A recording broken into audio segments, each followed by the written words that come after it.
ठंड का समय था, शहर में घना कोहरा छाया हुआ था। मेरे नाना एक बड़े अधिकारी थे।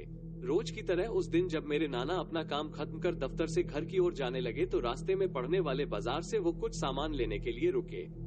उनके बाकी साथी आगे चले गए और वो पीछे छूट गए। सामान लेते लेते उन्हें टाइम का पता ही नहीं चला और जब नाना जी ने अपनी घड़ी देखी तो टाइम देखकर उन्हें लगा कि आज घर पहुंचने में बहुत देर हो जाएगी। उन्होंने सोचा जंगल के रास्ते अगर जाऊं तो जल्दी पहुंच जाऊंगा, इसीलिए उन्होंने जंगल की ओर गाड़ी घुमा ली।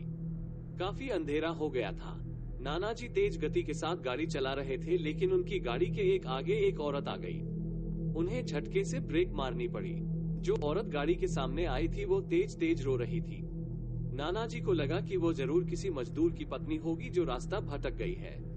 रास्ता सुनसान था, इसीलिए उन्होंने सोचा कि इस महिला की मदद की जाए। उन्होंने उस औरत से पूछा कि वो यहाँ अकेले क्या कर रही है। उसने कोई जवाब नहीं दिया और जोर जोर से रोने लगी। ऐसा लग रहा था मानो सारा जंगल उसकी आवाज से गूंज रहा हो। नाना जी ने पूछा कि उसका घर कहाँ है, तो भी वो कुछ ना बोली। नाना जी ने उसे बोला कि तुम मेरे साथ मेरे घर चलो, सुबह तुम्हें तुम्हारे घर छोड़ दूंगा। वो नाना जी के साथ चलने के लिए तैयार हो गई और गाड़ी के पीछे वाली सीट पर बैठ गई। रीति रिवाज के कारण उसने अपने सिर पर घूंघट डाल रखा था, जिसकी वजह से उसका चेहरा छिपा हुआ था। गाड़ी पर सब नाना जी का इंतजार कर रहे थे। जैसे ही गाड़ी की आवाज आई सब भागकर इकट्ठा हो गए। जब उस महिला के बारे में घर में पूछा गया तो नाना जी ने सारी कहानी बताई। नाना जी ने कहा आज खाना यही बना देगी, लेकिन मेरी माँ को उस महिला पर शक हो गया। उन्हें लगा कि यह कोई चोर है जो घर का सामान चुराकर भाग जाएगी। माँ ने उसे रसोई में जाकर खाना बनाने को कहा। वो बिना कोई जवाब दिए वहाँ से चली गई। रसोई में से अजीब से आवाजें आ रही थी। बस रसोई में सारा सामान रखवा कर मेरी माँ ने उसे कहा कि सब भूखे हैं, इसीलिए जल्दी खाना बना दे। उसे रसोई में भेज तो दिया, लेकिन माँ का मन अभी भी शांत नहीं हुआ। 10 मिनट बाद माँ रसोई में पहुंची तो देखा अभी वो थैले में से मछलियाँ निकाल ही रही थी।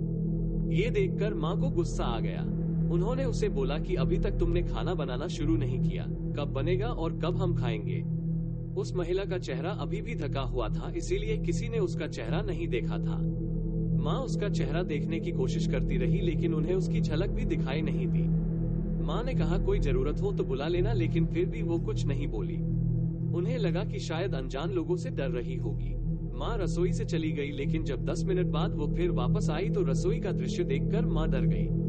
उनके पैर जैसे वहीं जम गए। उनके गले की आवाज नहीं निकल रही थी। उन्होंने देखा वो औरत रसोई के स्लेब पर बैठकर कच्ची मछलियाँ खा रही है। सारी रसोई में हड्डियाँ और मांस के टुकड़े बिखरे पड़े हैं। उसके सिर का घूंघट भी उतरा हुआ था। उसका चेहरा बेहद खौफनाक था। बाल बहुत बड़े और नाखून एकदम काले। वो मछलियाँ खाने में मगन थी, इसीलिए उसका ध्यान माँ पर नहीं गया। माँ भी चिल्लाई नहीं कि कहीं वो और ज्यादा खतरनाक न हो जाए। माँ ने एक थाल उठाया और वो चूल्हे में से जलता हुआ कोयला उठाकर उसकी तरफ दौड़ी। कोयला उस चुड़ैल पर फेंक दिया। आग की जलन की वजह से वो डायन तेज तेज आवाजें निकालने लगी। उसकी आवाज सुनकर सारा घर इकट्ठा हो गया। उसे आग दिखाकर घर से बाहर निकाला गया। उसकी आवाज इतनी तेज थी कि आसपास के लोगों का भी बाहर जमावड़ा लग गया। वो डायन लोगों की भीड़ को हटाते हुए जंगल की तरफ दौड़ी। सारे लोग डर के मारे कांप रहे थे और मेरी माँ की हिम्मत की दाद भी दे रहे थे कि अगर उन्होंने सही समय पर कोयले से उस डायन को भगाया नहीं होता तो ना जाने क्या हो जाता। आज भी उस घर में कोई रोता है। ऐसी दैवीय शक्तियाँ जिन्हें विज्ञान भी नहीं समझ पाया।